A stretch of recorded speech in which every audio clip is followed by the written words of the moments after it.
Good morning, viewers. Right, I got up way too early. Girlfriend was going to the gym, so it seemed like a good opportunity to get out of bed early. I'm down at PORONUI beach, which is at Birdlings flat. It's high tide in 3 hours, so I'm going to fish through to the high tide probably an hour or so after, and I'm hoping to get some kahawai.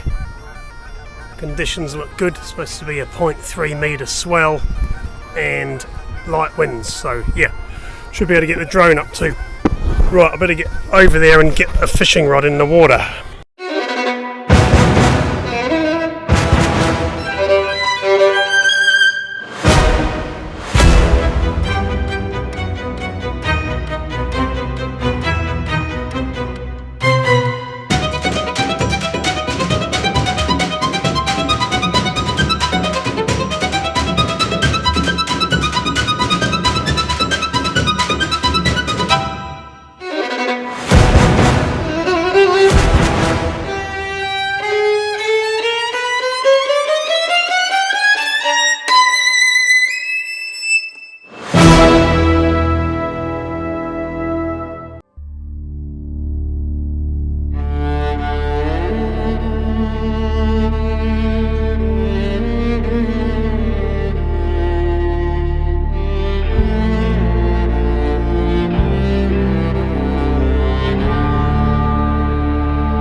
This is the canal that comes out of Lake Forsyth.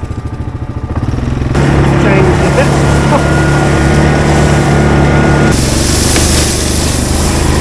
Yeehaw!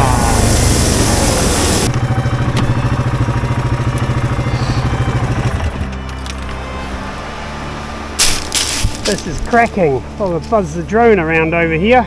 You can have a look. So I'm going to fish out to there, rod out there and a rod out there. Beautiful. Right, we're fishing.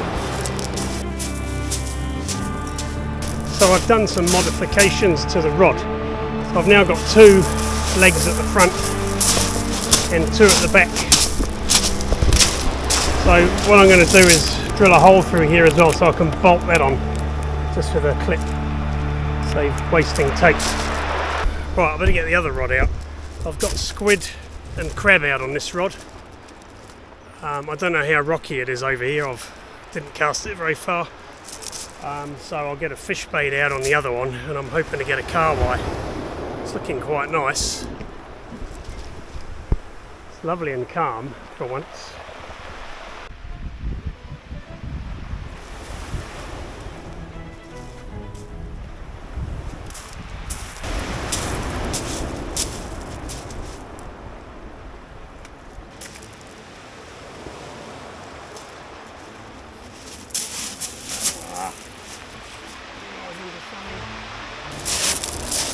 I'm snagged up. Right, so I just snapped off that trace. What's interesting is where it broke. So it snapped off right at the trace, which is good, because it means there's not a load of line out there. So that knot there is a Palomar knot. Brilliant knot. I'll do a knot video for it. That knot there is a trilene knot. When I put the pressure on, the trilene knot has snapped and the Palomar knot is still there. So yeah, little knot comparison for you. Clearly in a tug of war, the Palomar knot wins. Also $8 of fishing gear is stuck out there. Could be a log, could be a rock, I don't know. Anyway, talking about those knots that broke and didn't break. This is the other knot that didn't break. This is a carrot knot. So a carrot knot, it winds along the nylon and back down the nylon, and there's a half hitch in the end of the nylon. so when you're casting, the knot flies out nice and smooth. This knot has been on here for quite a few fishing trips, and that is a 50-pound Berkeley braid and a 60-pound I can't remember if it's Black Magic leader or not. I've got a couple of different ones, Sufix maybe, or it could be a Shimano. I don't know. It's really good. So yeah, I'll do a knot video on that. The only downside with a thicker leader is the half hitch that you have to tie in it. It leaves a little bit of a bump. But yeah, it's an excellent knot for nylon to braid. I've got a 5-ounce breakaway sinker or grappling bomb, sand grabber, whatever you want to call it, 5-bar-0 suicide hook, a squid skirt, and that's got a piece of fish on it, cut fish, and this has got a prawn body with a squid skirt, and this orange line, it's actually a 50-pound Berkeley line, apart from being bright orange. Seems pretty good. And then these knots here, I've got a video on how to tie these fixed loops. These like paternoster loops, I guess they are, so I might rehash some knot videos.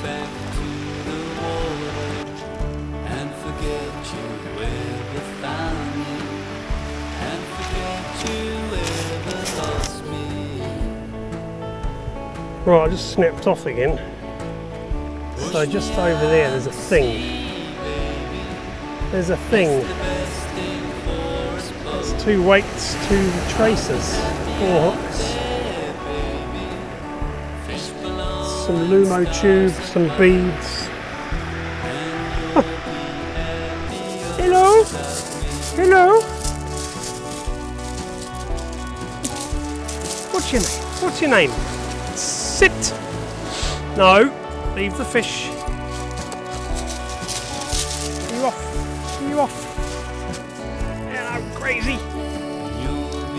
Don't you touch my bait. Get out.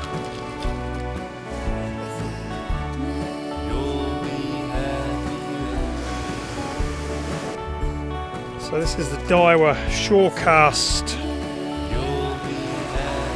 6000B.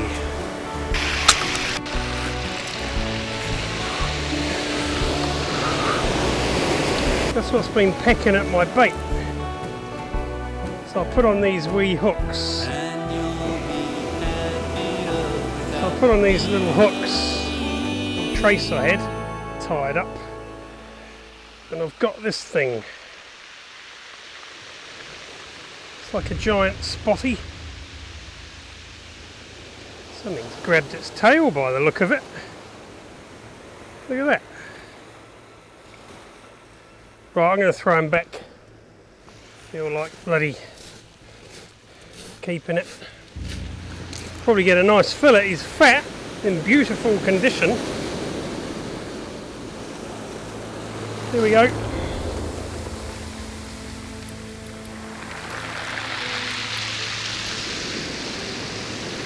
That's probably a nice eating fish, the spotties. You can get a nice little fillet off the spotties. So there you go, tiny little hook, little piece of squid. I'll just put on a 2-ounce weight. Job done.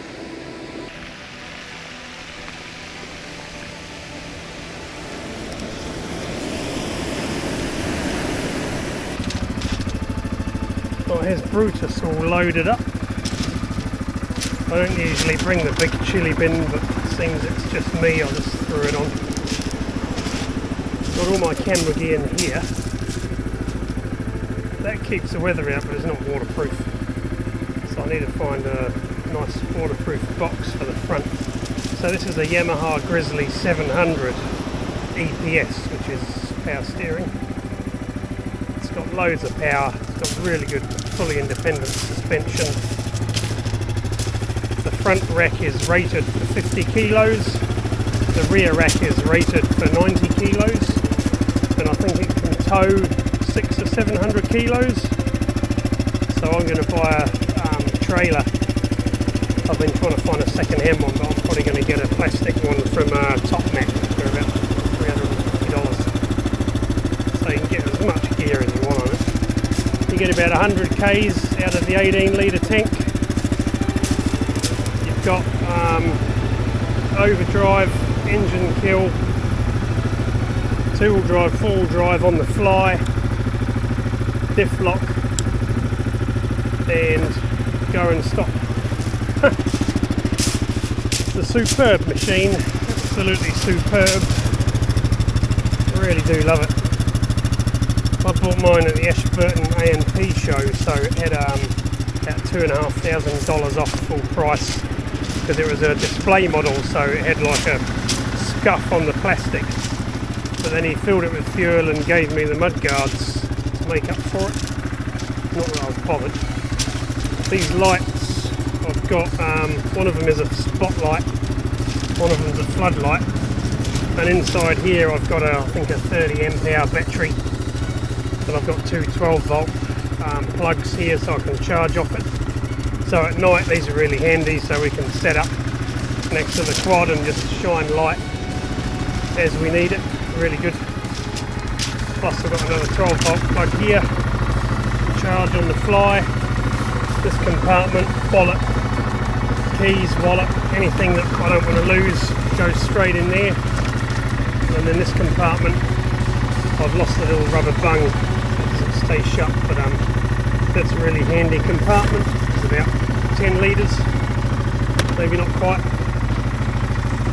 So thinking about spunking some money on a quad bike, highly recommend this. The 450 is a lot less of a machine than this. For a couple of $1,000, better off to get one of these. You're better off getting a second-hand one of these than a new 450. This is way better, far superior. And then the top model is the SE, which is a special edition, so I think it comes in camo and green, and you get different colours, and you get mag wheels on it as well. So if you want mags and want to do another couple of $1,000, then go for the special edition. This is a 2019, this one I bought it new 2019. So absolutely love it. One of the best things I've ever bought. Yeah. So that's my quad bike review. There's a lady here picking stones up. It's I don't know, some kind of fancy stones they wash down the rivers, Rukaya and Rangitata, and that she's telling me all about it. And they walk around here and gather them up. I flew the drone down there, just around, you could almost see into the next bay, but I got a bit scared. It's not my drone, so when I've got my own drone I'll probably be a bit more confident to fly it a bit further. Yeah, it's a really cool spot with the cliffs. You can see the rocks out here. It's reasonably clear. Just to the right there's something, I lost 4 weights on it. Straight out here it was clear, and I cast over that way and it was clear, so it's probably worth getting a 2-ounce sinker and throwing it around and dragging it along the bottom to see where you can cast your weights without losing gear. I was going to do that, but then I forgot like an idiot. But anyway, so gear wise, this is a Swazi hat. I've got several Swazi layers underneath, and this coat is a Swazi torrent. So hello Swazi, maybe I'll get something in the mail. I asked Swazi a while ago to make these buffs, but they didn't seem to want to, which is a shame because they sell like hotcakes. So this torrent is super waterproof. It is really waterproof. I've got 3 of their wet weather tops, and they're all really good, and they're fleece gear. It lasts forever. I've got things I've had for 20 years, you know, so if you want fleece gear and you want to support local, they do make some stuff in Thailand, but they still make a lot of it in Levin. Then I highly recommend Swazi outdoor equipment. Yeah, their wet weather gear is really good. Well, I'm going to sign out. My battery's down to 10%, and I just got a rude notification on the screen, so this is signing out from PORONUI Beach, Birdlings flat. I'll try and catch fish one day, so I might spark up a bit more interest if I actually go fishing and catch a fish.